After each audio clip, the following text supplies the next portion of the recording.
Okay, let's talk about sex-linked traits and work an example here. In fruit flies, red eyes are dominant to white eyes. So a white-eyed male would be X little b Y, remember only one X chromosome, with a carrier female, X big B, X little b. Remember that means that she has the bad trait but doesn't actually show it. So if I set this one up here and do all those crosses, what I'm ultimately going to get right here is a quarter of them are going to be X big B, X little b.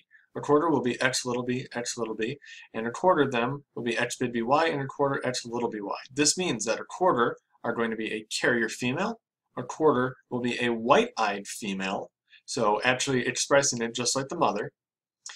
A quarter of them are going to be normal male, and this male does not have any trace of the recessive trait, and a quarter of them will be that white-eyed male. So that is the one. So what I'm looking at right here is half of the offspring total are going to be white-eyed like that.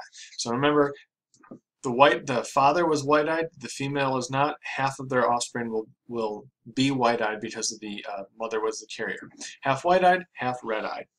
So let's try a carrier female, X big B, X little b, is going to cross with a normal male. So in this case, both of them actually have red eyes. So this is one of those things that can almost be unexpected. So X big B, X big B, like I kind of do my cross right here, and then I'm going to do my count. Quarter will be X big B, X big B. A quarter, X big B, Y. A quarter, X big B, X little b, and a quarter going to be X little b, Y. This means a quarter of them are going to be normal females. A quarter are going to be carrier females. A quarter will be normal male, and now at this point, none of them actually have white eyes. One of them is carrier, but still has the normal red eyes. And this means that this final one quarter right here is going to be a white-eyed male. That is going to be the only one that will actually have the recessive phenotype.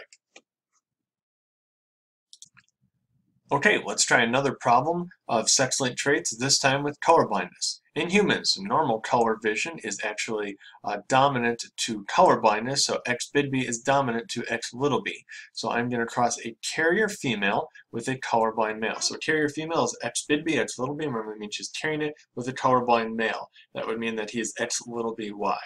So in this case right here, X big B, X little b, X little b, X little b, Y. I set that up and I go through my Punnett square and I cross. I get a quarter of them, X big B, X little b, a quarter X big B, Y, a quarter X little b, and a quarter X little b, Y. This means a quarter of them are going to be carrier female, a quarter of them are going to be normal male, a quarter of them are going to be colorblind female, and a quarter of them are going to work out to be a colorblind male. So the only ones that are going to be colorblind here is half the children, and one quarter of them is going to be carrier.